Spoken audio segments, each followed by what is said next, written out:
এই ধরো ধরো, কেউ আছো নাকি? মিচকে আমার আইসক্রিমের গাড়ি চুরি করে পালাচ্ছে।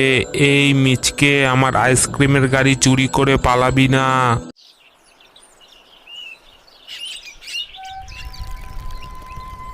আইসক্রিম, আইসক্রিম, আইসক্রিম খাবেন নাকি? আইসক্রিম, ঠান্ডা ঠান্ডা সুস্বাদু আইসক্রিম, একবার খেলে বারবার খেতে চাইবেন। আসুন আসুন, আমার আইসক্রিমের গাড়ির দিকে আসুন। মা, ও মা, কোথায় গেলে? আমি আইসক্রিম খাবো। দেখো না, বাইরে আইসক্রিমের গাড়ি যাচ্ছে।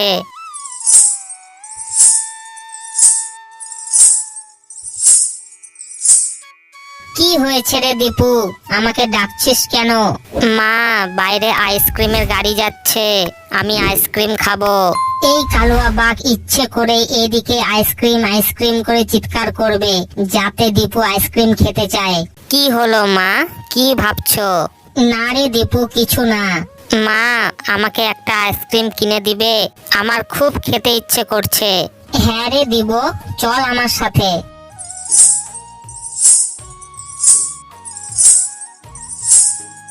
কালুয়া বাঘ ভাই, আইসক্রিম কত করে?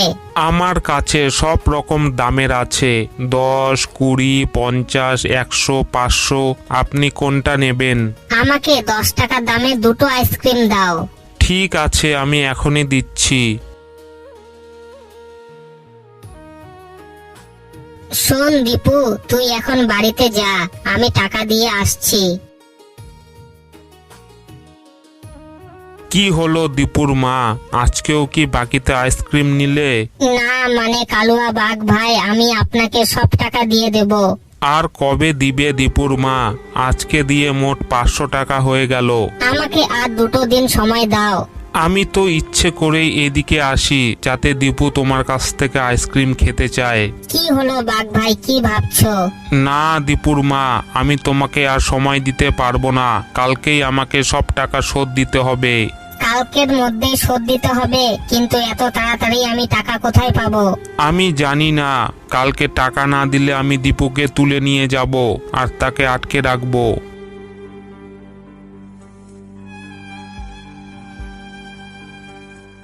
হা হা হা, হা হা হা। কি রকম চাল চেলেছি দীপুকে দিয়ে আমার সব কাজ করানোর। আমি তো ইচ্ছে করে দীপুকে বাকিতে আইসক্রিম বিক্রি করেছি, যাতে দীপুর মা আমার টাকা শোধ করতে না পারে। হা হা হা, হা হা হা। এবার আমি কি করব? আমি টাকা দিতে না পারলে তো কালুয়া বাঘ দীপুকে তুলে নিয়ে যাবে।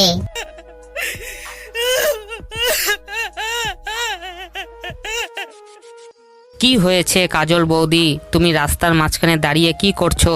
মিচকে শিয়াল, তুমি জানো তো কালুয়া বাঘ বলেছে দীপুকে তুলে নিয়ে যাবে।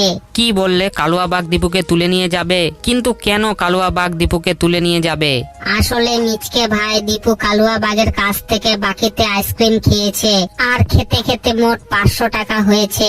কালুয়া বাঘ বলেছে কালকের মধ্যে টাকা না দিলে দীপুকে তুলে নিয়ে যাবে।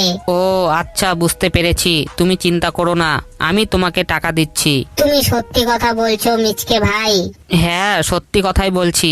এই নাও টাকা। ধন্যবাদ মিচকে ভাই, তোমার এই ঋণ আমি কোনোদিন ভুলবো না। আজকের রাতটুকু শুধু অপেক্ষা করতে হবে, তারপর আমি ওই দীপুকে দিয়ে আমার সব কাজ করাবো।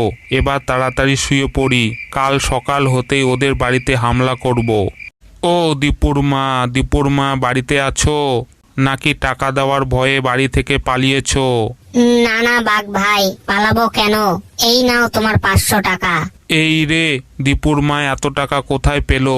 এবার আমি দীপুকে কি করে নিয়ে যাব? কি হলো বাঘ ভাই, কি ভাবছো? এই নাও তোমার টাকা। দীপুর মা, আমার দীপুকে চাই।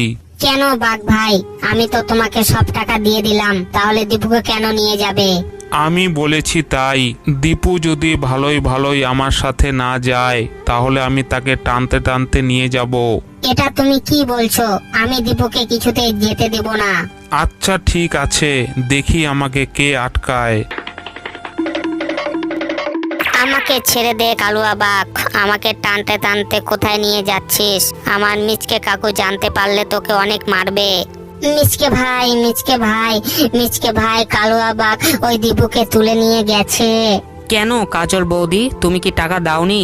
হ্যাঁ, আমি টাকা দিয়েছি, তাও দীপুকে তুলে নিয়ে গেছে। এখন আমি কি করব? আচ্ছা আচ্ছা, তুমি কান্না করো না, আমি দীপুকে নিয়ে আসছি। এই কালুয়া বাঘ, তুই দীপুকে আটকে রেখেছিস, তোকে আমি ছাড়বো না।